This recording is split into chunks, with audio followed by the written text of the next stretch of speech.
5-part webinar series. So yes, there are going to be 5 parts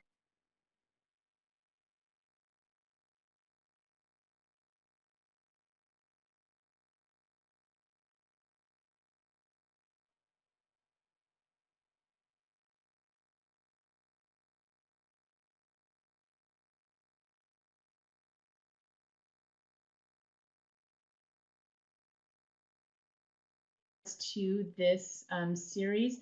You are in session 1, Understanding the Science of Trauma, Illuminating Prevention Action. And the purpose of today's training is just to get us all sort of oriented around ACEs and around trauma, and start having that conversation about why this is important to start with, and what are the things that we can do. So I am Wanda West, and I am going to be your facilitator. I'm also the content lead for this training series, and I am the product development and distance learning coordinator for the Southwest Prevention Technology Transfer Center. So if it all goes wrong, it's my fault. No. So this is, we want to take a minute to recognize our funder, the Health and Human Services Department at the Substance Abuse and Mental Health Services Administration. The views, opinions, and the content expressed in this product do not necessarily reflect the views, opinions, or policies of SAMHSA. Thank you, SAMHSA, for giving us the opportunity to provide this product and training today. I already talked to you a little bit about our training objectives. Again, it's just to bring some of that science, some of those findings, and connect them to the prevention action within our communities. We'll even talk about some of the organizational and community planning things that we can do to address it. And at the end of, towards the end of the webinar, we are going to begin to create a document where we will generate some prevention action ideas based on the learning that that Laura gives us.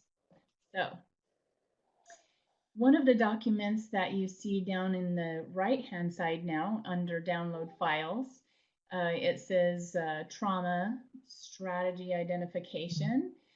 That is a worksheet that we've created because in this training and in the other trainings within this series, you'll be given some different ideas about strategies, and they'll be interspersed. And so what we've done is given you a worksheet or sort of a framework to be able to lay out some of those ideas and strategies.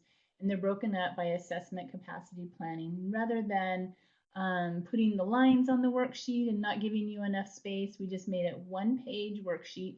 So you'll need your own scrap paper or notebook if you're much more organized than I am, to take your notes on. So each one of these steps are explained within that worksheet, just as kind of a reminder so that you can identify those strategies within the presentation today. The second, before I introduce Laura, the second file in the download files is the progressive nature of adversity.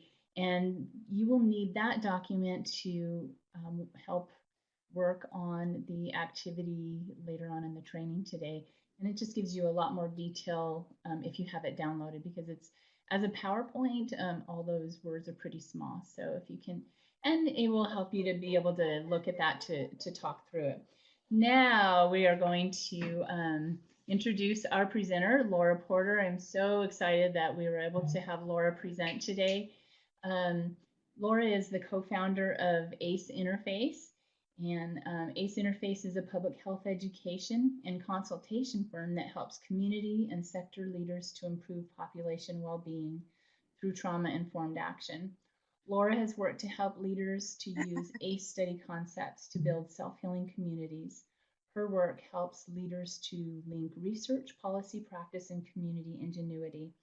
Now, Laura doesn't just work with leaders and government officials. She has worked with a wide range of groups, from parents and youth groups.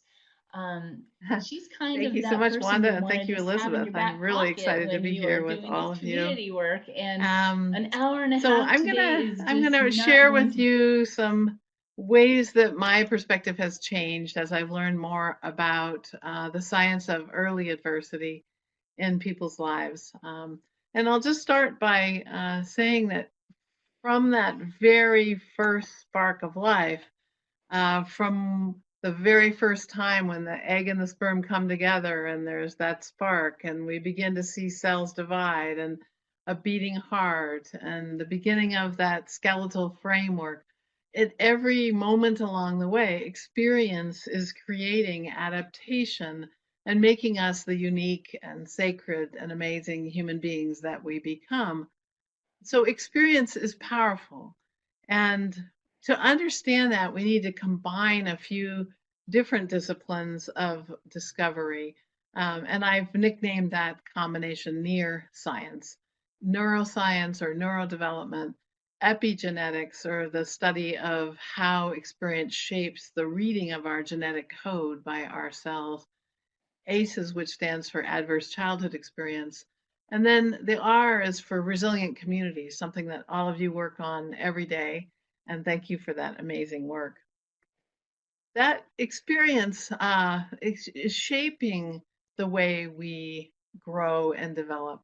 And in an ideal world, we would all have a relatively neutral start where the ancestries of our families brought in to our own genetic code interpretation, not a lot of adversity, not a lot of trauma, and all of us have a brain and body that is prepared and continues to use experience to prepare for the world that our bodies and our brains are anticipating will live in for our whole lives. And that estimate, that preparation, is based on our experience during childhood. Our experience actually causes our brain to develop certain capabilities that we will need throughout our lives. And in an ideal world, we would have only short duration stressors. We would have someone nearby, an adult nearby, who could get us to safety in those kinds of extreme stressful situations, and who then would soothe us and might use ancient traditions of rocking or singing or humming or drumming or breathing, these kinds of things that help to soothe us. And through that experience of having stress response and then soothing, stress response and then soothing throughout our childhood years, we have thousands of repetitions that allow us to have this fluency, this ability to, after stress, be able to self soothe and bring ourselves back down into a well regulated way of being. But most of us, turns out, don't have that ideal childhood. Many of us don't have a neutral start. We have ancestors that did experience historical trauma or lots of intergenerational adversity. And then we are born into a world where there's episodic stress or there's long duration stress. And our bodies are being shaped and sculpted. Our brain function is being shaped and sculpted by that experience.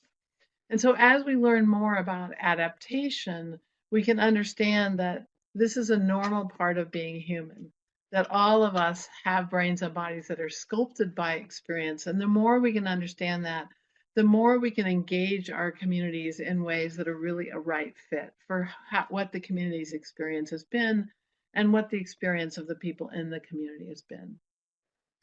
As we understand this, um, it's been my experience that the more I understand this near science, neuroscience, epigenetic ACEs, and resilient community science, that my understanding of how to engage in prevention has really shifted. Um, I've understood a little more about how we use data to see the story in communities. And it's helped me understand the drivers of the risk and protective factors that we learn about in prevention science, to understand where do those come from and how do we build them given the true experience of people in the communities that we serve.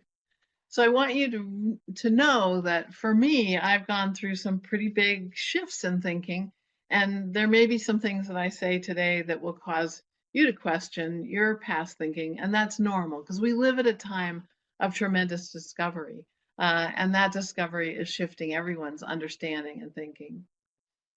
So I used to look at the data in communities and think that that data was kind of a metric, a picture of how well the community was doing, a measure of success or failure. And now I understand that data very differently. And when I'm using data, I'm looking deeply for the story of the people in that community and the story of the community as a whole. The data is a shadow of those stories. It tells us a lot about how collective identity has been formed. And it also tells us something about the experience of people throughout their life course. And in some communities, I think, especially looking at the core values and principles of prevention science, of being culturally sensitive and appropriate, that we need to look at data understanding that we may see that story having a lot of really challenging elements, but it is the story that belongs to the community. So when I'm working for tribal communities, for example, I recognize that throughout the history of the majority culture, data has been used against tribes to tell a story that is untrue. That the true story has to do with historical trauma, with the experience of colonization and oppression, etc. Or when I'm working with a rural community that's had destruction of their traditional ways of life through economic factors and national policy, I understand that it's not a story of whether the community has done well or the community has done poorly. It's a story that's about what's happened in that community and how lives have been shaped. When I look into data, I'm also looking at what's the inner picture that's formed by the data. So it's not just used as assessment, it's also used to understand a more fine-tuned story. For example, in one of the communities I worked with, there was a lot of talk at the state office about how the community had not been successful in reducing out-of-home placements. Their out-of-home placements were still very high after nearly a decade of working on it.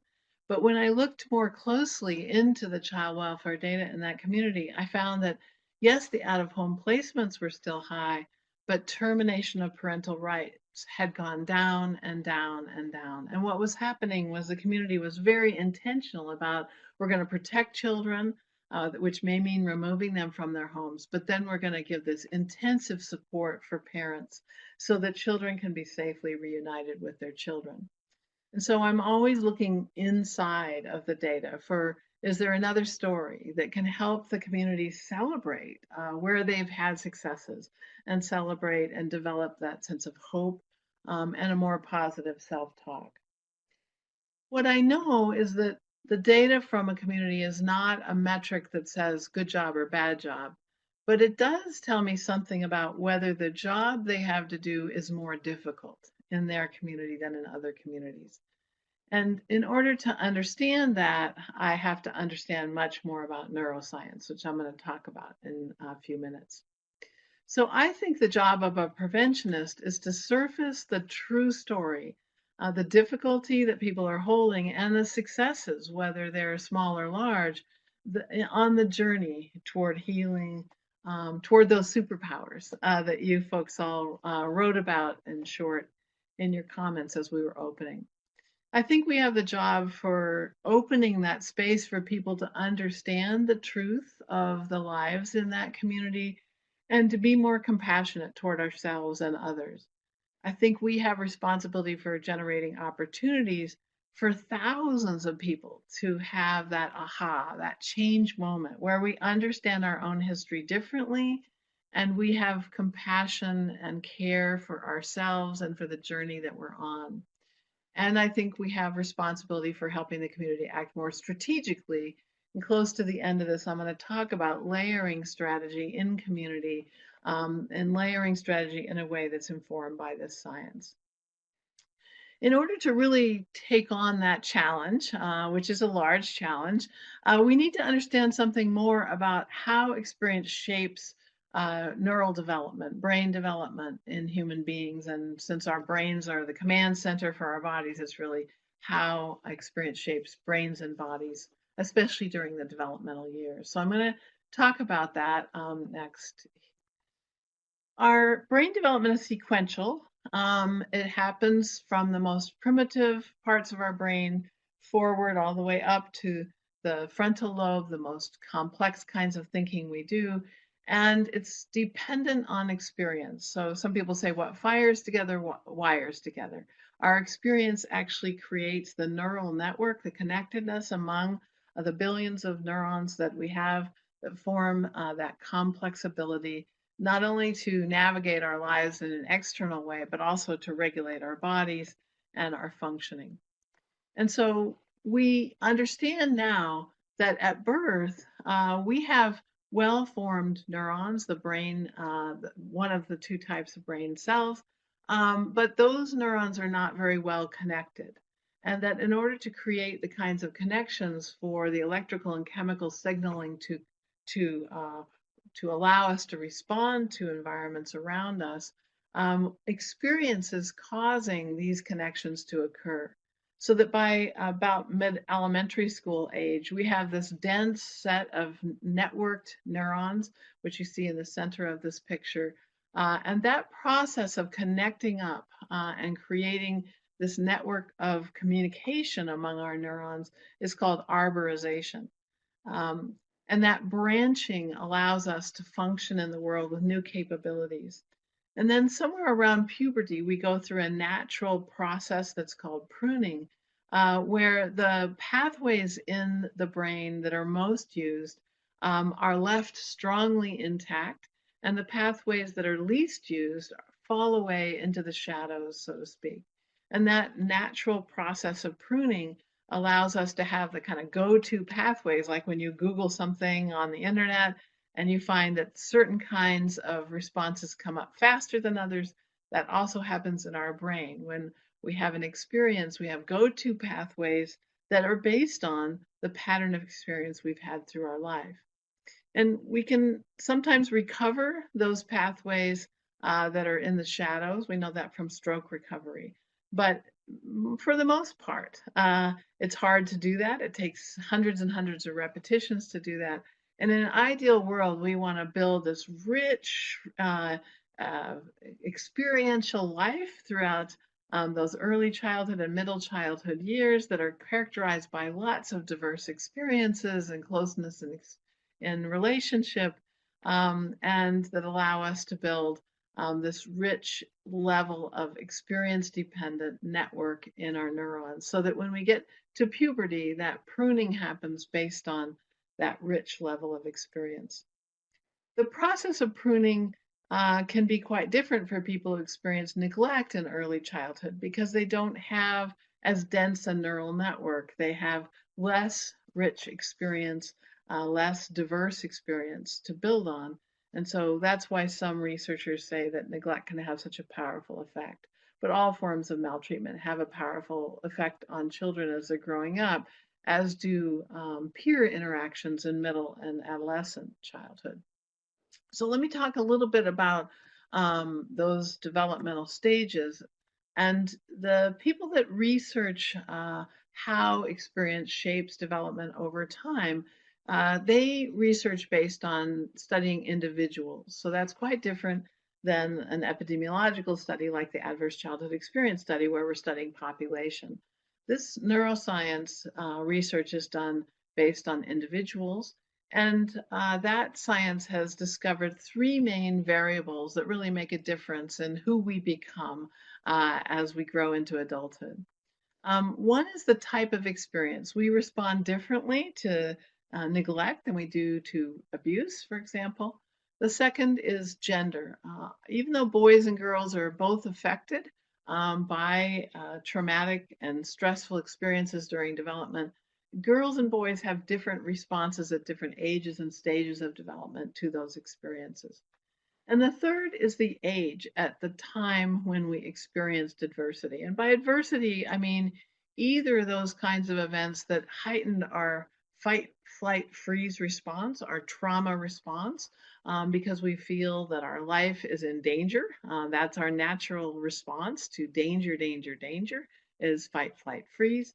And the heightened chemistry around that, which is higher levels of cortisol, higher levels of adrenaline, these chemicals that allow us to be stronger and swifter and better able to respond, or chemicals that allow us to be quieter, and to freeze and to essentially disappear so that we can protect ourselves.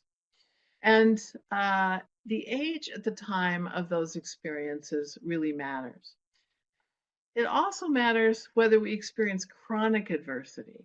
So, not just those experiences of extreme trauma, but also the chronicity of stress in our lives makes a difference for the sculpting of the brain strengths in our lives. So I'm going to talk about early childhood first, and the two brain regions within the limbic system. The limbic system we know of as the system that allows us to have that fight, flight, freeze response. It also is critical for relationship, for regulation of body temperature, and many other things. But inside of the system are two brain regions called the hippocampus and the amygdala. And these work together. They're responsible for learning and memory. They allow us to respond to danger. And they also give us the ability to self monitor and give us that feedback in our lives. The hippocampus and amygdala work together. The amygdala actually sends out the orders to ramp up those stress chemicals, the cortisol, the adrenaline, and allows us to respond in a dangerous moment. The hippocampus actually registers all the sensory information in those moments and keeps track of it first in short-term memory, and then it encodes it into long-term memory. And so that allows the hippocampus to, when we have a similar sensory experience, the hippocampus can give an early warning signal to the amygdala saying, the smell is similar to that time we were in danger. You better ramp up those stress chemicals. Or the quality of light or the sound in the room. So the sensory memory allows the hippocampus to alert the amygdala to ramp up our stress response. And this interaction between the hippocampus and amygdala is why we might find when we walk into a room, all of a sudden we feel that in the pit of the stomach, that sense of danger, danger, danger, even though when we look around and we can't in our rational mind notice any danger, but we just feel it strongly that it's there. It could be because the hippocampus has some memory of the sensory information that's in the room. And the hippocampus also helps us remember our internal sensory responses when our heart begins to race, when our temperature might elevate, etc., that indicates that we're in danger. And so there are many ways that the amygdala gets activated based on those past experiences and this interaction. The hippocampus is one of the brain regions where we are born with these baby or granule cells that are pre-programmed to blossom right around puberty and create more mass in that section of the brain. And that may mean that those effects that we experienced in early childhood might not really fully show up until 9 to 13 years later, when the brain mass fails to develop in that later explosion of mass and functioning that happens. And the reason for we might see delayed effects is that the cortisol in particular is toxic to those granular baby cells and can cause a difference in their development or even can kill those cells. So we may see a difference in that mass development later on during puberty.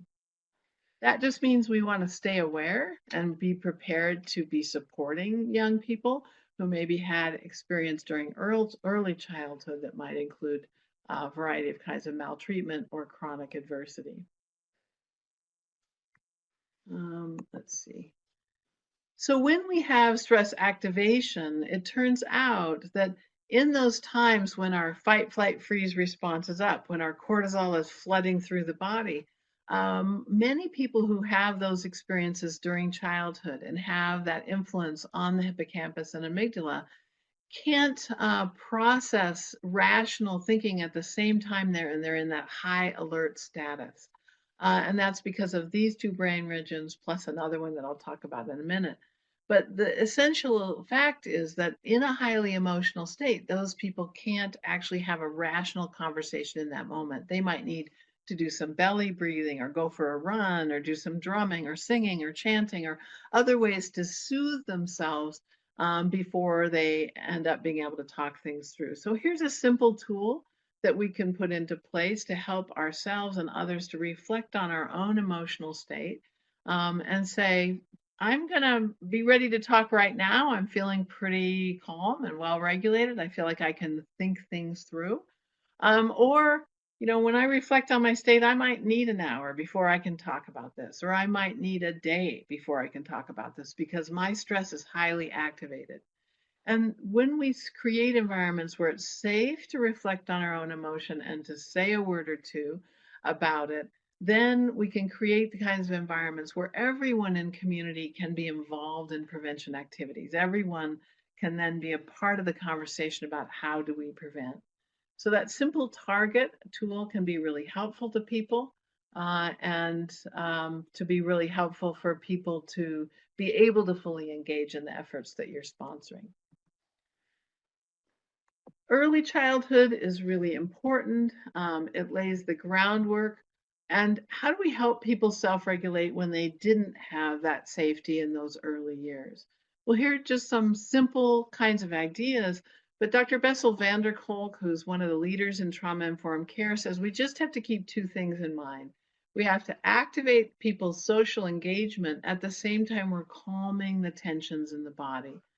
So that might mean helping people do 4x4 belly breathing, where we breathe in to a count of 4, we breathe out to a count of 4, 3, 4, breathe in to 4, 1, 3, 4, breathe out to 4, 1, 2, 3, 4. And we do this 4 times, which helps reset. Um, Other kinds of ways to help people regulate. Activating social engagement at the same time we're calming could mean going for a walk. It could mean doing some drumming or singing together. It could be exercise or play. And so here are some examples of how we can create the kinds of environments that help people who, when they were young children, relationship equaled danger. And so the maps in their brains mean that when they're in relational environments, they can get this activation of stress, and so what we need is hundreds of repetitions of relationship equals safety and calm. And that helps build a new neural network in their brains and allows their bodies to calm. So there's a lot of talk about mindfulness, and mindfulness certainly important, but just remember that if we don't feel safe in our bodies, then being more in touch inside of our bodies may not be the easiest thing to do. So some of these other things also valuable to remember: tapping, movement, breathing. These can be very safe for people who maybe can't go inside their bodies as their safest response when they have this stress alarm bell go off. So, what protects young people from adverse childhood experience? Well, it turns out that the biggest protectors are the warmth of the mother-partner relationship that the baby and child is exposed to, and parental health and wellness. And these findings really help us to understand that we can't just focus on children. Children exist in a nested environment of the adults that take care of them and the neighborhoods and communities they live in, and the quality of relationship among the adults around children are quite powerful. And so we need to attend to those relationships as we're building prevention strategies. And I want to talk specifically about how two chemicals are created, the flow of those chemicals are created for children. And it's kind of surprising what's come into our knowledge from recent research. Those chemicals I want to talk about are dopamine, which is the chemical that allows us to anticipate pleasure, and oxytocin, which is the chemical that allows us to have a particular attachment, a preference for a particular person or people in our lives. And that combination allows us to say, I have a preference for you, and I can anticipate pleasure in my relationship with you. It is the oxytocin is what floods a mama's body during childbirth. It floods the baby's body at that time and allows for that unique kind of attachment. So let me talk about how that happens.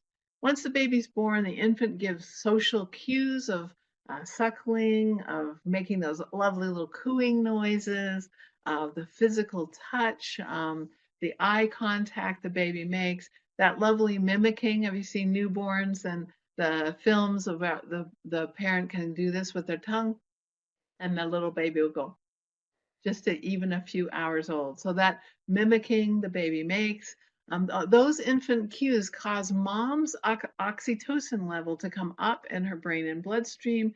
And that oxytocin means she has a preference now for that infant. And the oxytocin level comes up, and that allows mom's brain and body to be flooded with dopamine. Dopamine is how we anticipate pleasure. So mom has this chemical experience with this baby of increasing their attachment, which allows mom to have more ease in caregiving and reinforces that baby's social cues back to mom.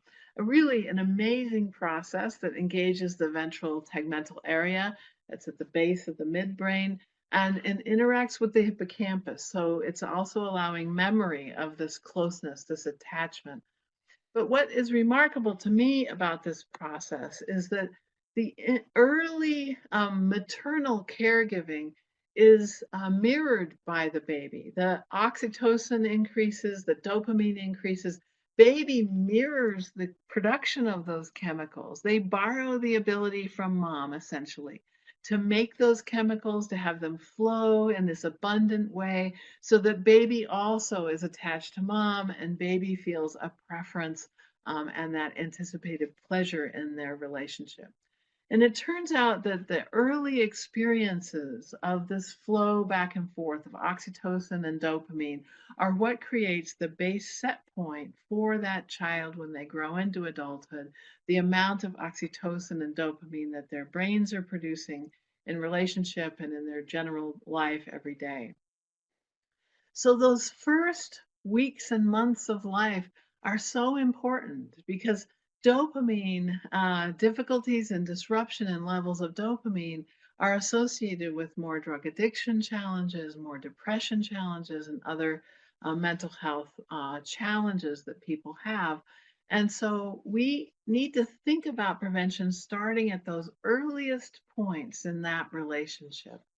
And those prevention investments can be quite powerful. So, what helps dopamine and oxytocin? Say I didn't get the luxury of growing up in those first weeks and months with a mom who had that flow of dopamine and oxytocin. How do I build a stronger base so that I can provide that for my children?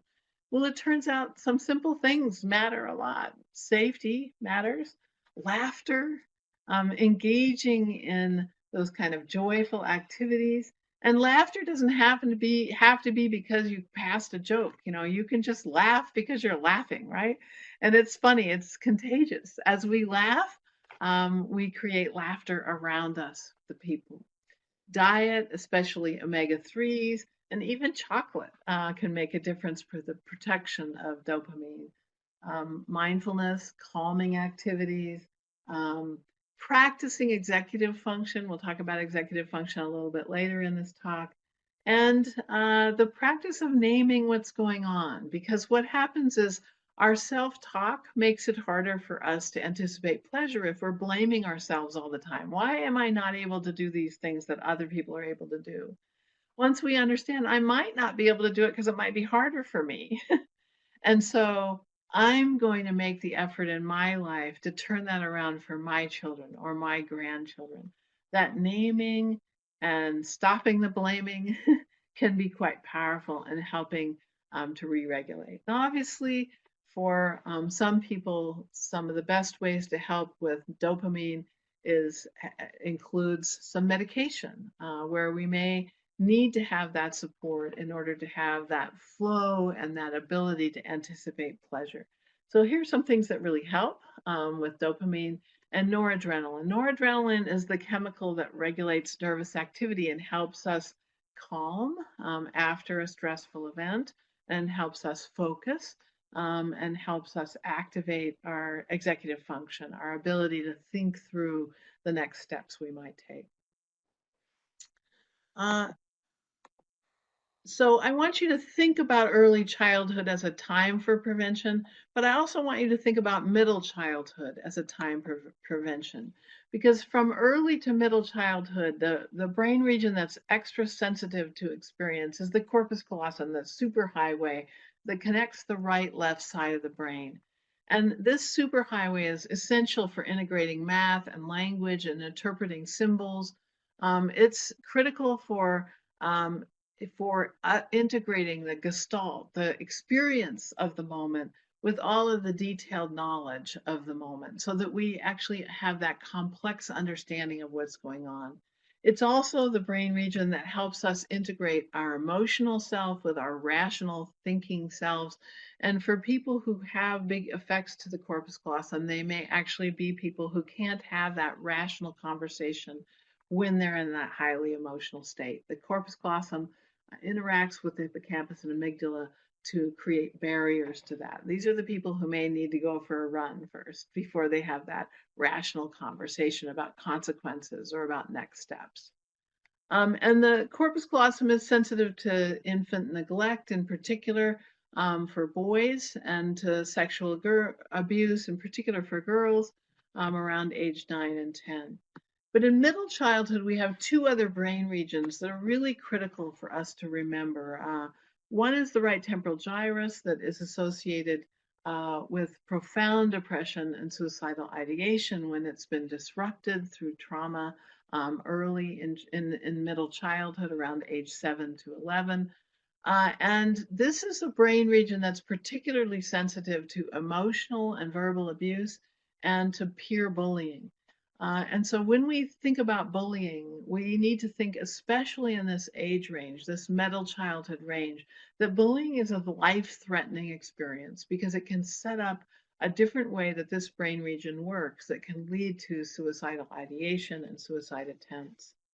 And there's another brain region that's sensitive in middle childhood, just pre-puberty, to all forms of maltreatment. And this is a part of the brain that also has delayed effects. It may be the reason that we see adult onset mental health challenges in populations may be because the cerebellar vermis has been affected to maltreatment in this pre-puberty time, but there are delayed effects before we see those impacts.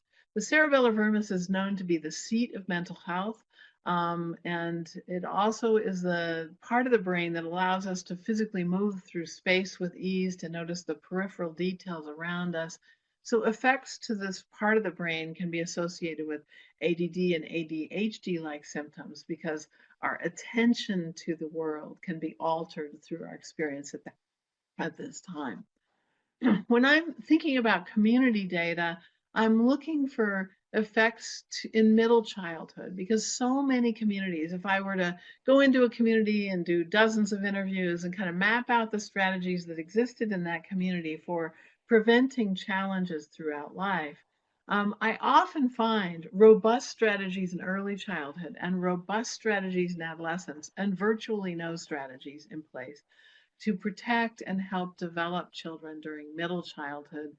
That is such an important time.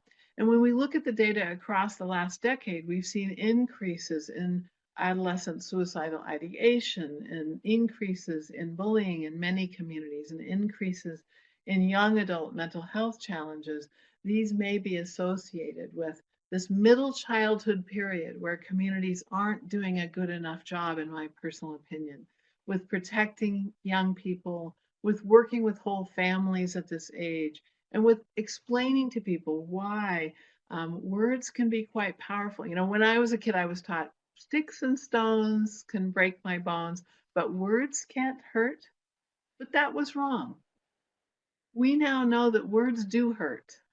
And verbal and emotional abuse, including humiliation and name calling and these kinds of activities that used to be kind of like joking, are not joking. They have a profound effect on the development of these three regions in the brain that make such a difference for our mental health and our substance abuse risk throughout the life course.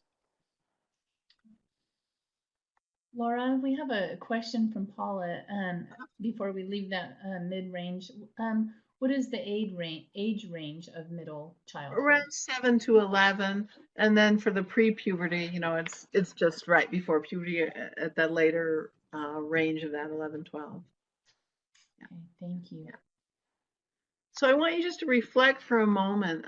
What might we see in the community data if children aren't safe during middle childhood?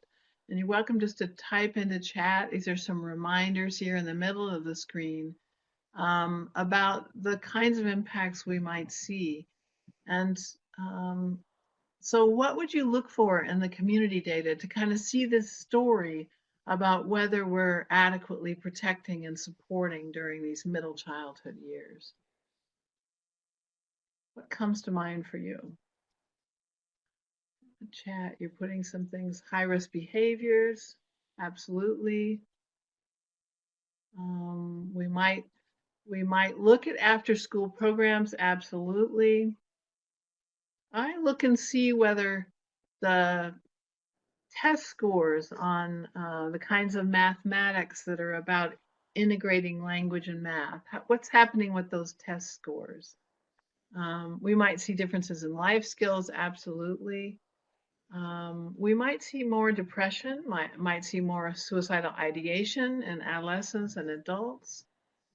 We might see higher rates of diagnoses of ADD and ADHD, which may or may not be sort of the organic ADD, ADHD. They might be more a sign of childhood post-traumatic stress. You might look at indicators of relationship. You might see more self-harm, absolutely. You might see kids reporting more bullying in 7th grade, which is right after this middle childhood. One of the difficulties we have in monitoring what's going on with middle childhood is we don't have youth surveys at that age. So the closest age we have for youth survey is our 7th grade.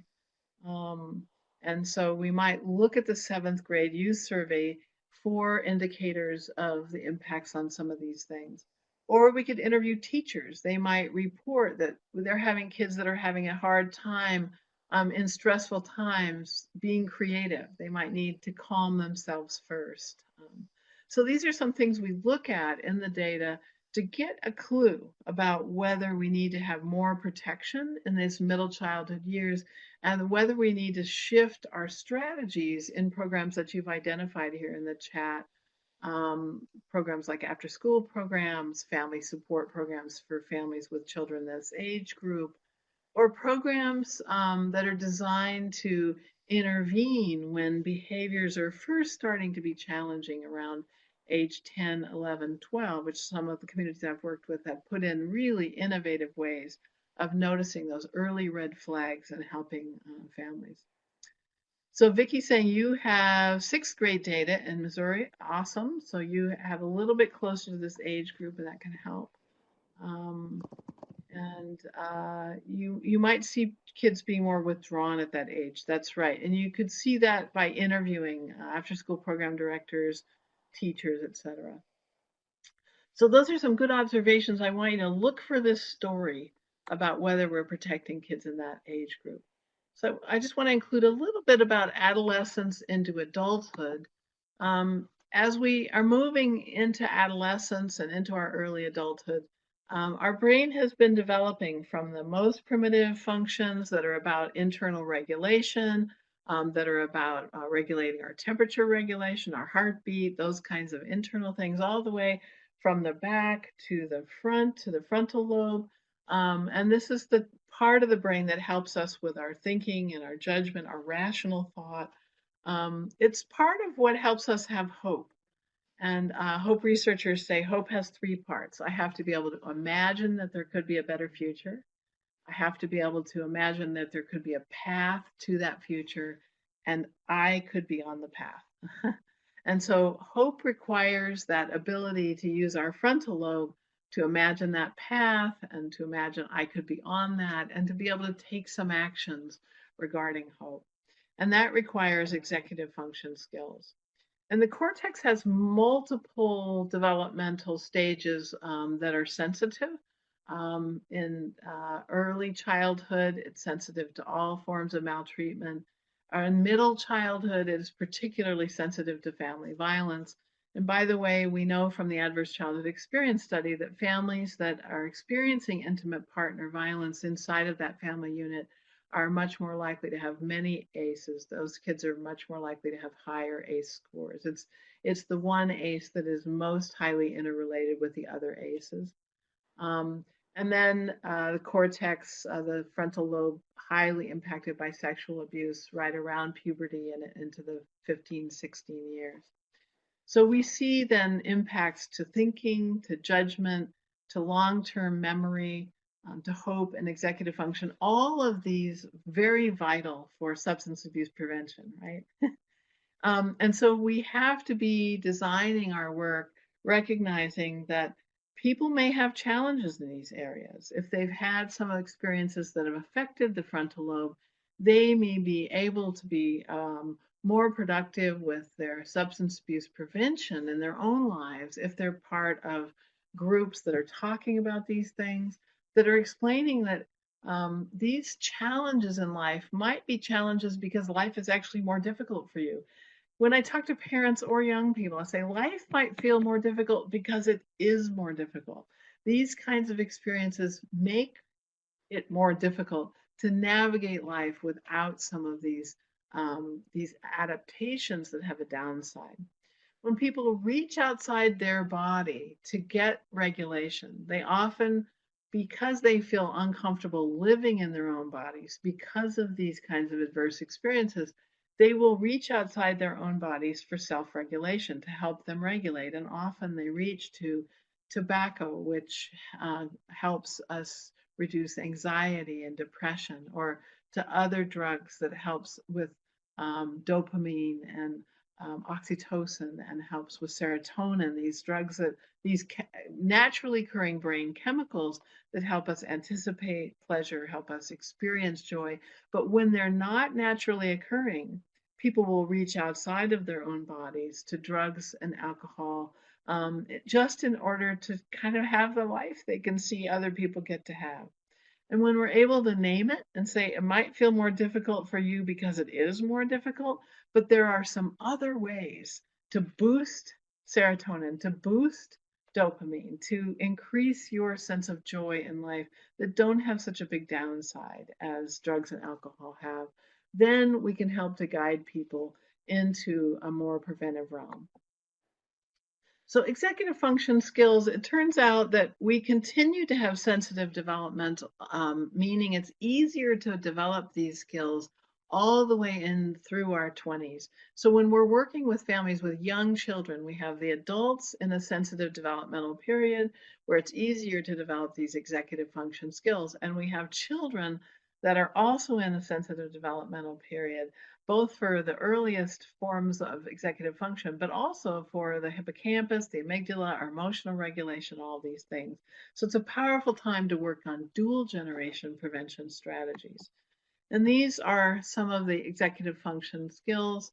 And I'm not going to talk a lot about them, except to say that if you look down this list of executive function skills, they're all really vital for both preventing substance use. These are the skills that we need to set a goal and then take directed action toward the goal.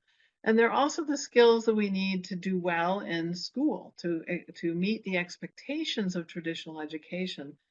And Dr. Rob Anda and I have worked on some youth curriculum that's not released yet, but curriculum where we're teaching about adverse childhood experience to young people and explaining that in the teen years and in the early 20s, these are times where if we practice these skills, we're more likely to develop them fully, and it makes life easier all the way along. And in the communities with the highest ACE prevalence, we noticed an interesting pattern. And that was we had a lot of kids out of 350 kids we were working with very high ACE prevalence. We had a lot of kids with strength in those executive function skills that are in bold on this chart, in working memory, emotional control, in planning and prioritizing, organization, in persistence, working toward a goal, and in metacognition, which is thinking about thinking. We had almost no child that had strength in time management, in response inhibition, flexible thinking, which means thinking of all the alternative ways we could be approaching something, in sustained attention and task initiation. And as we talked with the kids about this, we said, in adult audiences, we usually see fairly even strengths across all of these. But with your group, with your classmates, we see that you have a lot of amazing strengths and you have some executive functions that you might want to practice more because you're in that age group where it's easier to build these executive function skills. And we taught the school districts that they should be intentionally teaching those executive function skills, those 5 at the bottom, because these are skills you wouldn't get as much practice with if you're living in a very chaotic and dangerous home environment. If you're living with a lot of chaos and danger, you might not get a lot of opportunity to manage time. You might just be in the moment, needing to respond. You might not get a lot of practice thinking of all the alternative ways you could approach something because you might need to move right now on the one way you thought of. You might not have a lot of practice sustaining attention because there's disruption in this chaotic environment moment to moment. And you may not be the person who wants to initiate a new kind of idea because in a chaotic and dangerous household, it may be true that you don't want to stick your head up because you might be then put in danger. So I just want you to reflect on, how might you build into your initiatives more practice for young people in after school activities, in substance prevention activities, et cetera, and for young adults? How might you build these kinds of executive function skills into your activities? So I just want to briefly remind you about the Adverse Childhood Experience Study. Most of you have heard about it. This was a study that was conducted by the CDC and Kaiser Permanente in the early 90s, in the 90s, in the late 90s actually.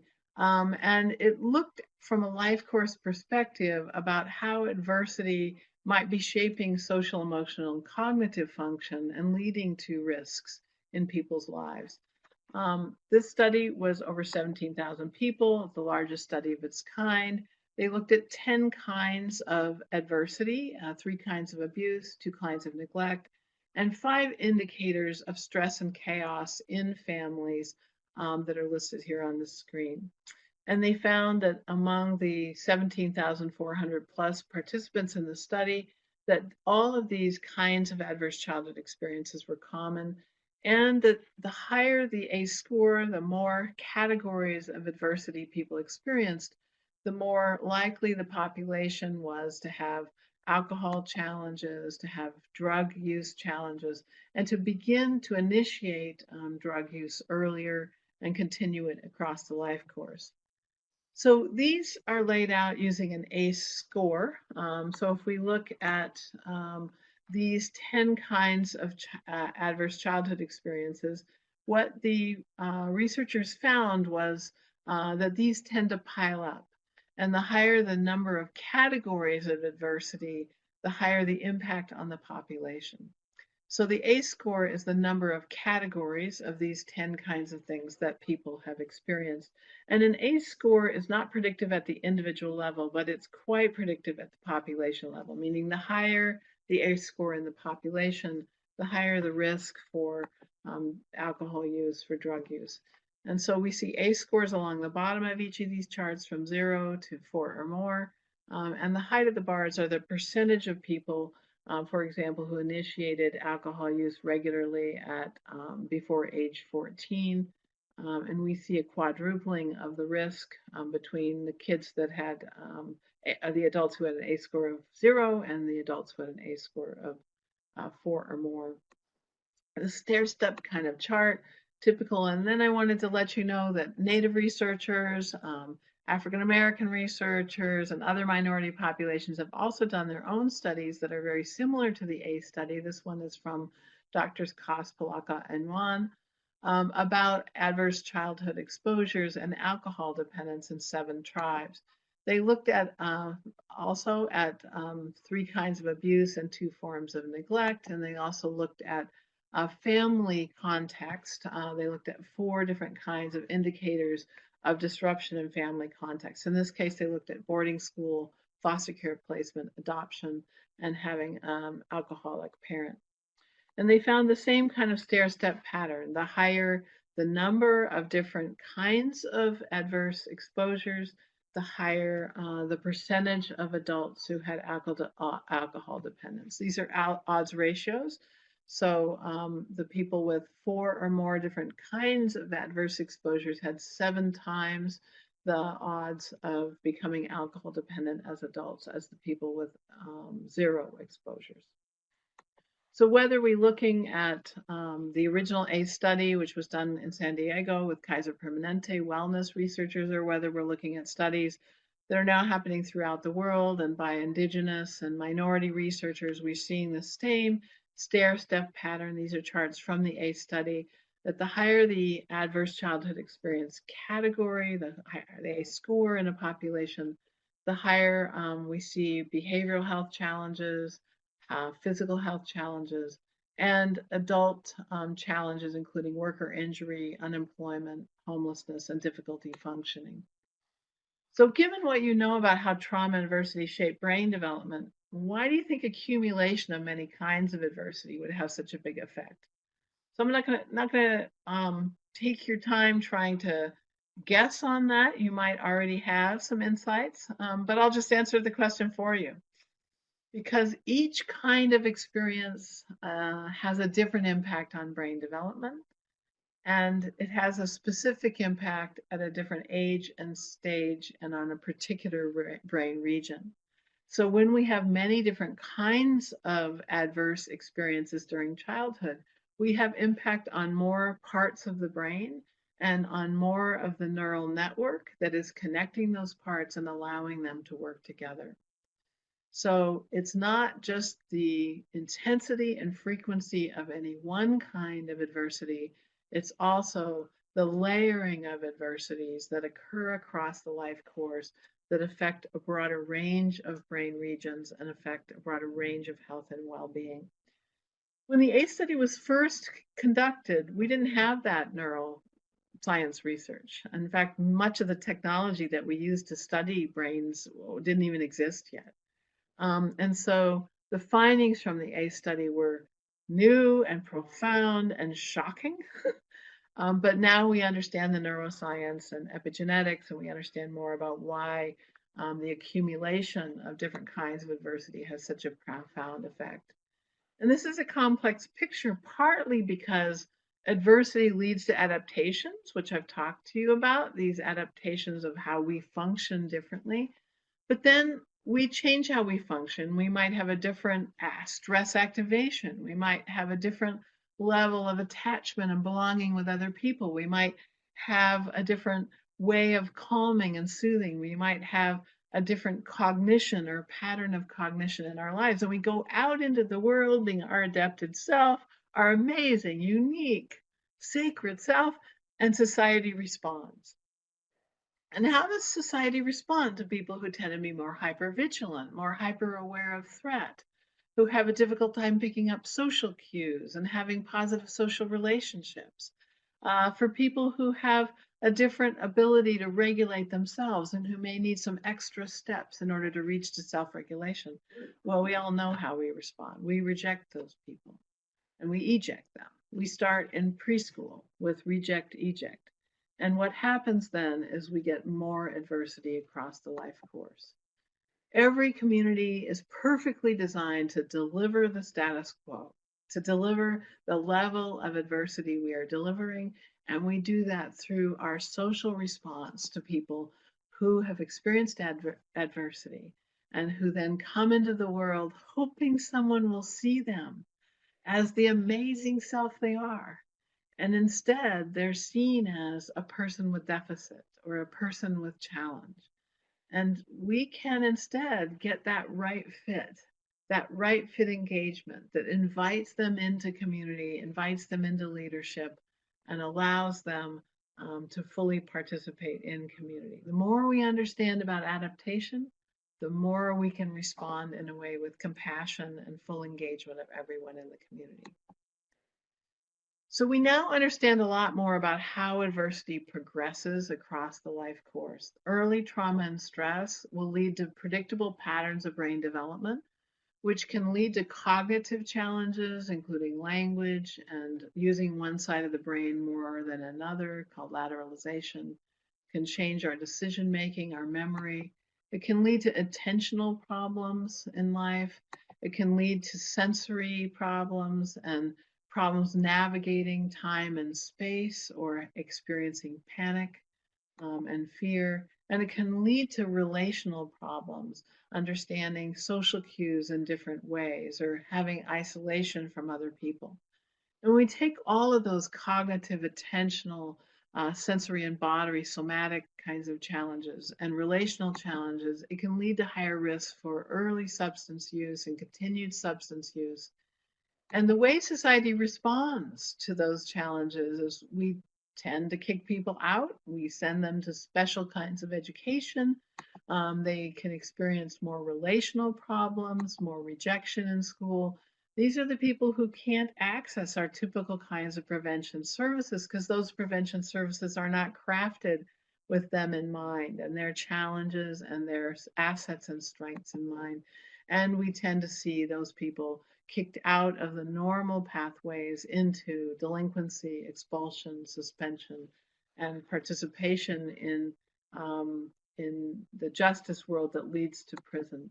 And those lead to adult stresses, those lead to adult challenges, and some of those adult challenges become adverse experiences for the next generation. So it's through this progression that we end up placing risk in the next generation. So you have this handout as one of the things that you could print out or look at with your handouts. And I think we have a few minutes to turn it back over to Wanda for an exercise. We do have a minute, and we'll give Laura a chance to rest her voice for a second. So let's see, that handout, the progressive nature of adversity, also currently the slide that you are looking at. We're going to go to another layout in just a second. And what we'd like for you to think about is at each one of these different stages, because what Laura is telling us is as we look through this continuum, that the adversity for the person increases, starting from early trauma and stress, and then moving on throughout their life and experiencing lots of other different types of stress. So again, the good news is at any point we can stop that progression or minimize that progression. And so what we'd like for you to do is to think about some of the strategies. Maybe you're thinking about your community, maybe you're thinking about individuals that you know, maybe you're thinking about yourself and experiences that you have had. What are some things that we can do to begin to address those? What is the word that I want to use? The trauma that is experienced at that stage. So in early trauma and stress, that's the first stage. And then in the second column, where it starts with slowed language and reading, lateralization, that's all falls under effects on the individual. And then on the the fourth column, special education, school failure, dropping out, that's all social response. What are some things that we can do in that area? And then in adult stress, that's leading to generational risk. We'll just give you a few minutes to think about it. This is a thought activity. And what we'll do is we'll bring all of these together in a document and we'll share this with everyone so that you'll have some additional strategies that you can think about. So Angela says, under early trauma and stress, parenting training for new mothers and fathers. That's great. Pamela says, teaching ways to relax, breathe, or exercise. Yes, these are all different things that Laura talked about. Christine, de-escalation training for family tension. Yes, prenatal care and education, community support programs, consistent maternal bonding. Violinda also says bonding. And we have multiple people writing still.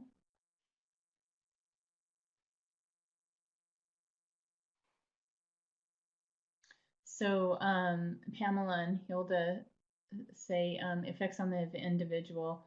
Both talk about depression, also aggression, anxiety, yes, depression,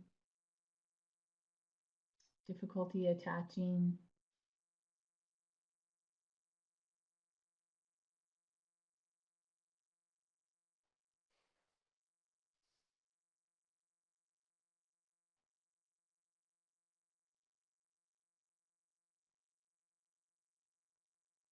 Just continue to give you a moment to let your answers come in.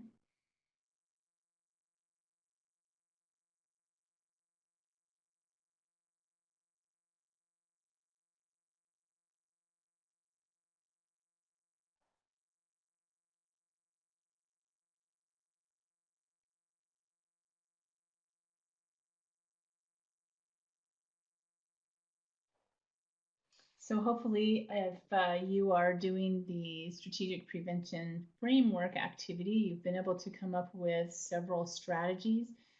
Laura is going to get into the last few minutes of our presentation.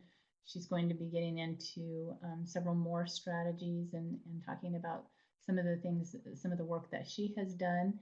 I think you'll find that really interesting. So,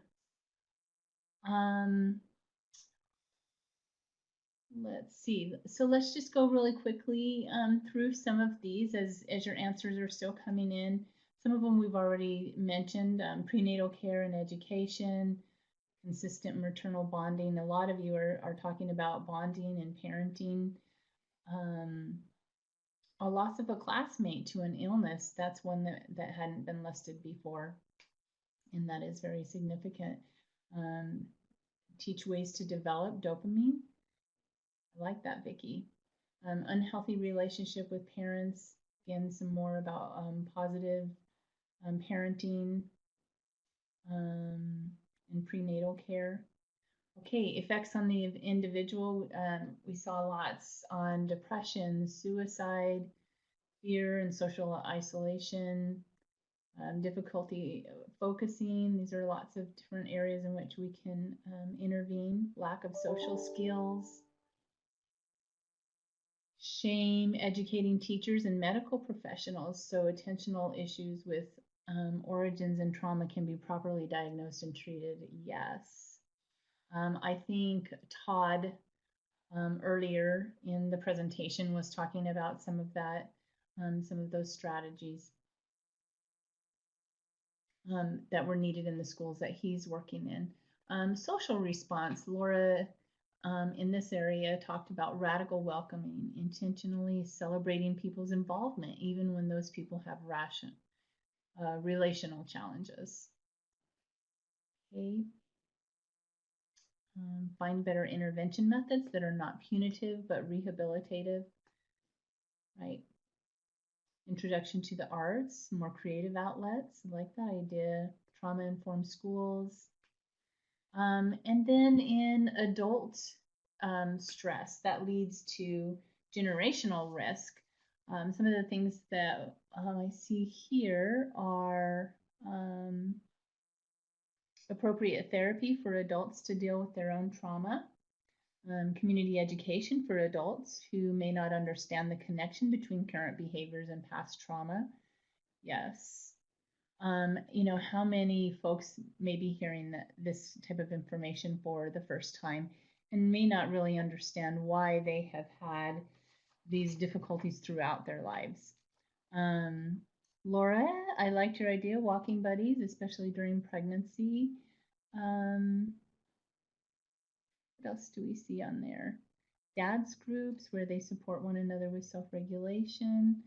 So we have just a great list of ideas here, and we will put these together to and distribute out to everyone so that you all can utilize that list in your own work in helping you to develop your own strategies within communities to address trauma. We're going to go back to the presentation and let Laura finish up so that we can talk more about some of these strategies. And hopefully you all will be able to continue to take notes and have a good list for by the end of the presentation today. Okay, you guys are brilliant, amazing group. I love seeing what you typed in, and I'm gonna love seeing the final more of your thoughts. Thank you so much. So I want to talk in these last few minutes about how we build the capacity of communities to prevent adverse childhood experience and to prevent their effects. How do we build the capacity of communities to stop this progression? And here's some advice from me. I think we need to help communities use ritual to help folks co-regulate. You know, we all co-regulate with one another, and so the environments that we set up are really important. So um, how we how do we make sure there's drumming and dancing and these kinds of traditional ways of being with one another that actually help people with regulation, but also what are the seasonal rituals? People who've had a lot of trauma find anticipatory guidance to be useful. So knowing what will happen when is really actually very calming. And so helping the community to set up those kind of regular rituals around what we do with one another is important. I think using data differently to really surface that story of how people have been affected, and also to be able to begin to tell the truth about this is not a community that does badly, this is a community with big challenge.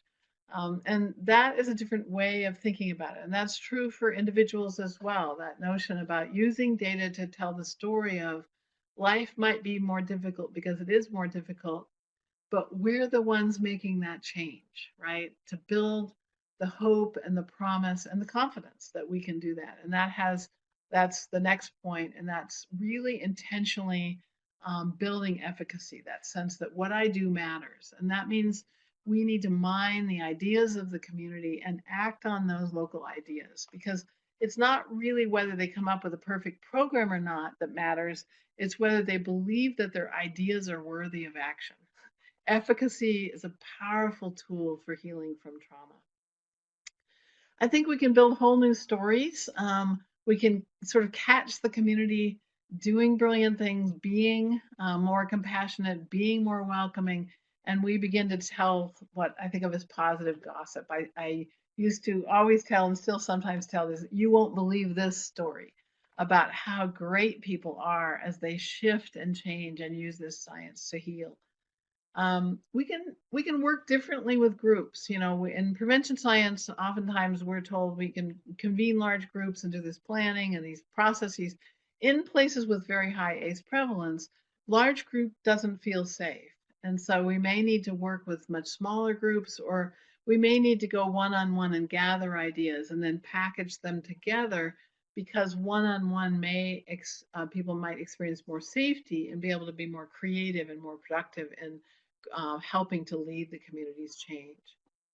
We might need to personalize the volunteer roles. You know, if for a person who's afraid to leave their own home, that doesn't mean that they shouldn't be involved with community prevention. They might just need a different role. They might need to be the one making reminder calls, or calling to make sure a parent has the support they need through this COVID experience, etc.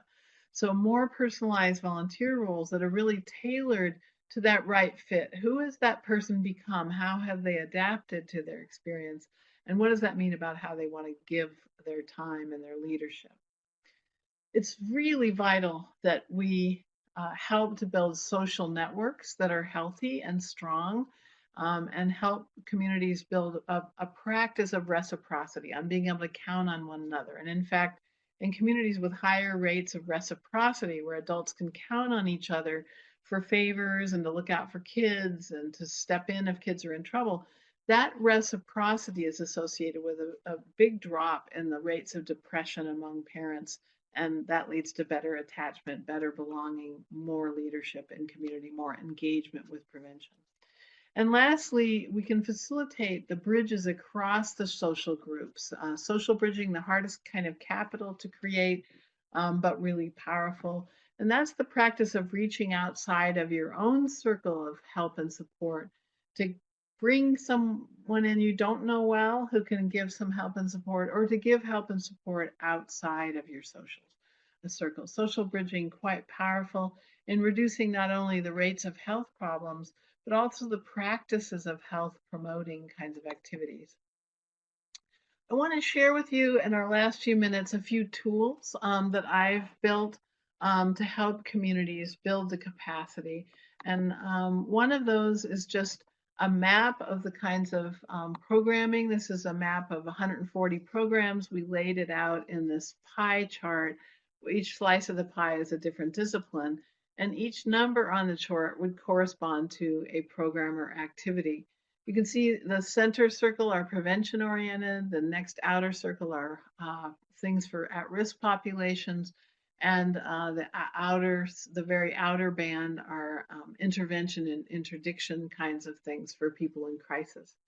So we just placed this on, and then we originally, this particular one had nothing colored in yellow. These were just programs and where they existed in order to help people conceptualize the whole system of help for children and families. And then we would just put this out like it was a coloring page to groups of people. We'd say, color in all the programs that are talking to each other, or color in all the programs that seem to know about adverse childhood experience, or color in all the programs that are really tuned into this ages and stages where we can make a big difference. And these maps become a way that people can co-manage this very large, complex system of help and support for families. So that's one kind of tool that's been helpful for communities. We collect data from local people. I simply just make an 11 by 17 sheet of paper. Each column is an age and stage. There's babies and infants, there's middle childhood, there's adolescence, there's parenting adults, and there's elders. And I have people just fill in pairs, what are the challenges at each of these ages and stages in our community? And then we take all those sheets away and we put new sheets in front of them, still with the ages and stages across. We say, what are the strategies we have in place to help people at each age and stage? We combine all that data into a picture, essentially, into a list of here are the strategies we're using, and we have focus groups to help us inform that. And that gives us really a picture of the challenges that people have and the strategies we're using. Oftentimes, there's a disconnect, and just seeing that disconnect will help people realize, oh, we've got some real gaps. We don't have any strategies for middle childhood. That's a very common gap, actually. Or we know about ACEs, but we don't have hardly any strategies for preventing them. Those are common gaps we see. And then here's an example of a product that I've made for a couple of communities now, where we used a river as a metaphor. If you imagine at the left-hand side of this screen, that's as people spill into life and their baby years. The next section of the river, if we imagine lives unfolding coming down the river, the next section is early childhood, middle childhood, adolescence, parenting, and elders. So here we have a life course, and the rocks and the pebbles and the sandbars are the challenges that people listed on those big pieces of paper. So we're going to look at the patterns, we're going to lay those challenges into the river, and then we use the strategies to make these raft images. And so we end up with a large room full of people. They have literally we cut the rafts out. They're going to move them around in a kinesthetic way and say, where are we putting this raft into the river? And does it make sense we're putting it at the parenting years, or do we need it in the pre-parent years? So they're actually able to work with these strategies in the context of the challenges the population has. And they're also able to look at, are we deploying these strategies in combination or individually? How are we co-managing this complex system? And that leads to really interesting conversations. For example, we had a school district who said, we're doing all of this education, but without engaging families. That probably won't work. We probably have to combine engaging families with educating. And that led to really reinventing the way schools operated with families in that community. So here's a set of questions. You'll have a PDF of these slides so you can just keep them. So when we imagine these people in the room, they're all got the river in front of them, they're working with these rafts, they're placing them, and we then ask a series of questions. What is the intent of this strategy? Are we trying just to stop the immediate crisis or distress? Or are we trying to reduce the downstream, the progression of adversity? Or can we do both? What do we need to do to be able to do both? Or are we producing dual generation outcomes, which would be more powerful? Or are we just working with a single generation? What do we need to do to build a dual generation impact? So those are some questions that I would present if I was using this kind of a tool. Both of these kinds of tools are to help leaders in a community digest and understand and work with and co-manage the whole complex system. And then I want to introduce the idea in our last couple minutes here, and invite you to have more conversation about the layering of strategies in communities. We can't put every strategy in place all at once. And so having these maps, what strategies are we using now, allows us to say what strategy might we add next, because we're going to layer strategies in over time until we have this complex and very effective weaving of strategies that will affect multiple generations, that will lead to prevention in this profound way. So here I've just sort of categorized some strategy layering that I see. And the first set is about just offering programs, giving access to programs, encouraging participation in programs. And most communities use these strategies. The second is really retooling the professionals, either giving new training for people in a particular discipline or changing the models we're using or giving ACE education so people can move to trauma-informed care. We then move to this whole idea of engaging the residents as actors in prevention, not as just clients or recipients of services, but as the leaders, as the actors, and rebalancing the way professionals and residents are leading and putting more emphasis on resident leadership in the community. And then lastly, there's a set of strategies that are about organizations actually doing their work differently. Organizations forging agreement. In this neighborhood, we agree to work differently. We're going to work in concert with residents in this neighborhood, and that might mean we do things very differently here. Or working in ways where we're coaching parents and youth and their leadership, and they become an integrated part of the way we build our services. In Washington, what we found over the years is that communities that layered these items 3 and 4 here were the ones most likely to reduce the rates of major social problems and really have a huge impact in their communities.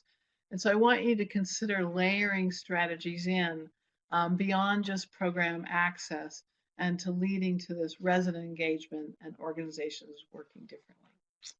So I think with that, we're going to just remind you that one of the most important things we can do is to have this radical acceptance and welcoming of every individual, and to bring people together with a keener understanding of how we become the amazing people that we are. So thank you. I'll turn it back over to Wanda.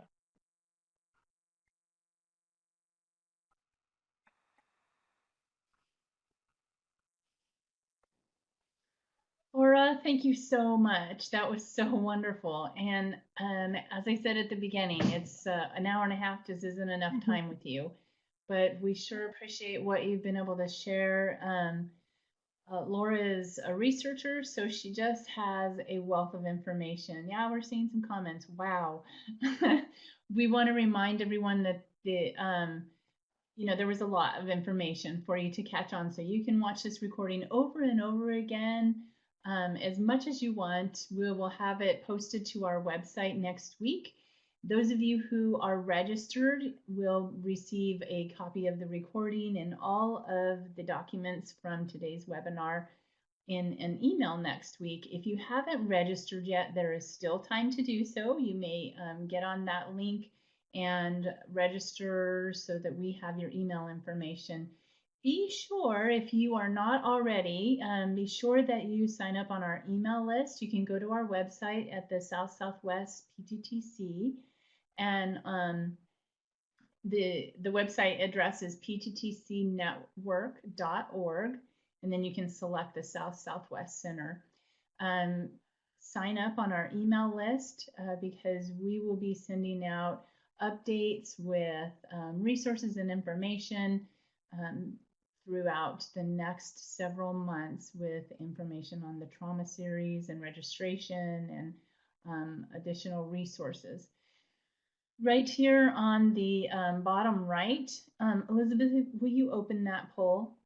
We have a poll question that, as we're closing, I'd like to get some information. We want to continue to have this discussion with one another and opportunities to share resources with each other. So if you would answer that poll question, we're trying to get a feel for what folks would most want to be to participate in. Thank you, Sheila, for posting the registration link in the chat box, by the way. But if you'll answer that, then what we're going to do is set up a group board so that we can share resources in there. And it looks like Facebook is winning so far, so we'll see what happens there. Continue to put that in there. Also, we will keep the room open for just a few more minutes. If you want to post any additional questions, if we can't answer them here today, we will do so after the webinar, and we can send those out also in email. Most importantly, actually, let me just tell you, before we get to the next important thing, the next webinar in the trauma series is on the science of hope and how to nurture it in youth and adults. Dr. Chan Hellman will be our speaker. He is the director of the Hope Research Center at the University of Oklahoma, and he has just a wonderful presentation on the science of hope, evaluating it, how to assess it in youth and adults. So you won't want to miss that.